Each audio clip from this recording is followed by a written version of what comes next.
57 സങ്കീർത്തനം 2 വാക്യത്തിൽ പറയുന്നു, അത്യുന്നതനായ ദൈവത്തെ ഞാൻ വിളിച്ചപേക്ഷിക്കുന്നു, എനിക്കെല്ലാം ചെയ്തു തരുന്ന ദൈവത്തെ തന്നെ. അത്യുന്നതനാണ് അവിടുന്ന്, അവിടുത്തെ വിളിച്ചപേക്ഷിക്കുക, നിനക്കെല്ലാം ചെയ്തു തരുന്ന ദൈവമാണെന്നറിയുക. അവിടുത്തെ വിളിച്ചപേക്ഷിക്കുന്നവർക്ക് ഒന്നിനും കുറവുണ്ടാവുകയില്ല.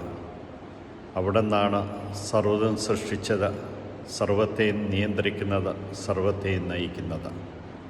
നിൻ്റെ ജീവിതത്തിലെ ഏതവസ്ഥയിലും കടന്നുവന്ന് നിന്നെ അനുഗ്രഹിക്കുന്ന അവിടുത്തെ വിളിച്ചപേക്ഷിച്ചുകൊണ്ട് ഓരോ പ്രഭാതത്തെയും സമർപ്പിച്ച് പ്രാർത്ഥിക്കുക.